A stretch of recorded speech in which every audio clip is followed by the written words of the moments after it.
Assalamualaikum warahmatullahi wabarakatuh. Yang saya hormati Ibu Mia Kusmiati, SE MM CT MOS MCE MCF, selaku dosen pengampu mata kuliah Manajemen Operasional 2, dan teman-teman kelas 5A yang saya banggakan. Puji syukur kita panjatkan kehadirat Allah Subhanahu wa Ta'ala. Shalawat serta salam semoga selalu tercurah limpahkan kepada Nabi besar kita, Nabi Muhammad SAW. Pada kesempatan kali ini, kami akan mempresentasikan hasil dari kerja kelompok kami, yaitu mengenai analisis 3 artikel tentang Six Sigma.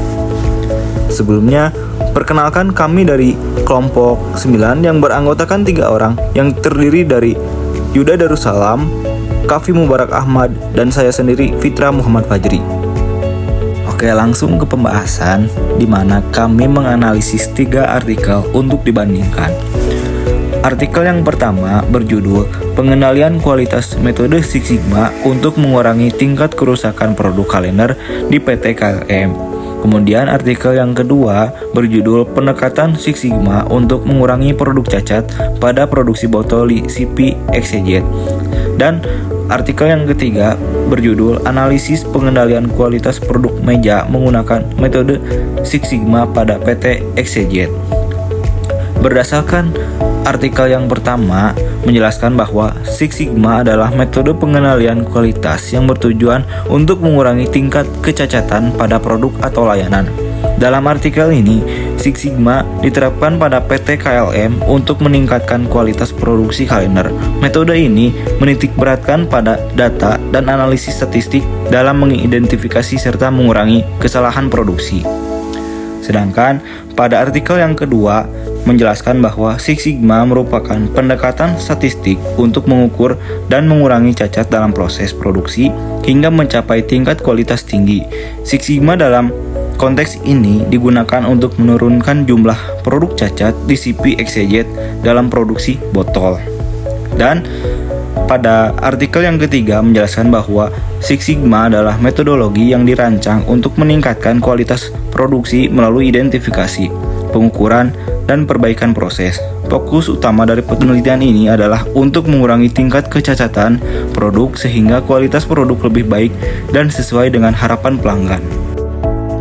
Baik, yang selanjutnya adalah analisis fungsi dan tujuan jurnal yang ke-1, kedua, dan yang ketiga. Pada PT KLM, Six Sigma berperan meningkatkan kualitas kepuasan pelanggan dengan meminimalkan produk cacat melalui pendekatan berbasis data.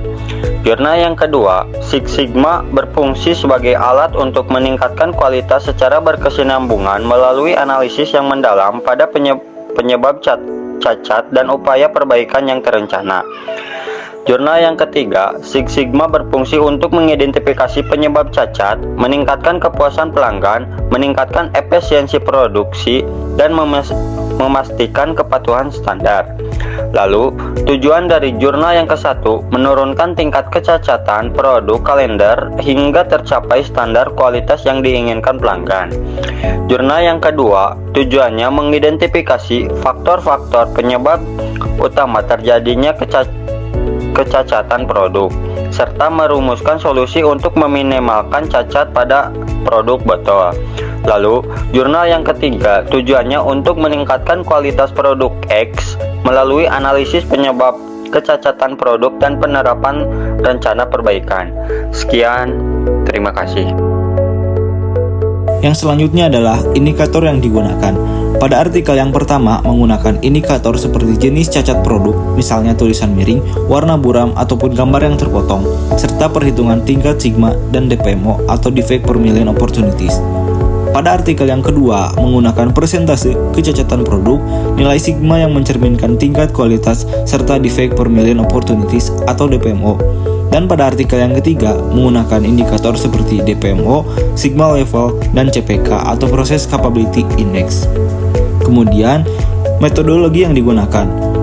Pada artikel yang pertama, artikel yang kedua, dan artikel yang ketiga menggunakan metode yang sama, yaitu metodologi Six Sigma dengan siklus DMAIC yang terdiri dari Define, Measure, Analyze, Improve, dan Control. Hasil riset pada jurnal pertama. Berdasarkan data dari tabel dan diagram analisis PT KLM menemukan bahwa faktor utama kecacatan adalah kurangnya pengawasan dan pelatihan pada karyawan.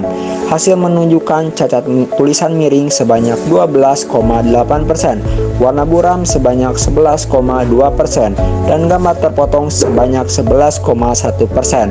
Hasil riset pada jurnal kedua. Penelitian menunjukkan bahwa cacat paling banyak ditemukan adalah retak sebanyak 54,16%, diikuti cacat gompel sebanyak 23,19%, dan cacat pecah sebanyak 17,98%. Faktor utama penyebabnya adalah kurangnya ketelitian, pengecekan, pelatihan karyawan yang tidak memadai, dan lingkungan kerja yang tidak nyaman.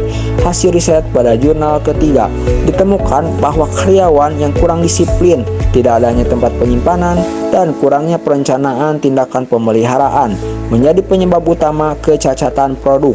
Sigma level, nilai rata-rata sigma adalah 3245, menunjukkan kapabilitas proses yang masih perlu ditingkatkan. Selanjutnya, ada kesimpulan. Kesimpulan dari jurnal pertama, PT KLM mengalami tingkat kecacatan signifikan, yaitu 5.069 unit dari total 111.100 unit yang dapat merugikan perusahaan. Dengan pendekatan Six Sigma, perusahaan telah mengidentifikasi penyebab kecacatan dan menerapkan perbaikan untuk mencapai nol kecacatan. Kontrol berkelanjutan dapat diharapkan meningkatkan kualitas produk. Kesimpulan dari jurnal kedua, analisis data menunjukkan bahwa cacat produksi botol di CP EQZ disebabkan oleh pengecatan yang kurang teliti, pelatihan minim, dan koordinasi kerja buruk. Disarankan agar perusahaan memperbaiki prosedur pengecekan, meningkatkan pelatihan, dan membuat SOP guna meningkatkan kualitas produk. Kesimpulan dari jurnal ketiga, kecacatan pada produk X, terutama pada warna, sebanyak 56%, dapat diperbaiki dengan meningkatkan pengawasan karyawan, memelihara peralatan secara berkala, menyediakan tempat penyimpanan yang sesuai, dan memperbarui alat inspeksi untuk memastikan standar kualitas terjaga. Sekian presentasi kami kali ini. Terima kasih. Wassalamualaikum warahmatullahi wabarakatuh.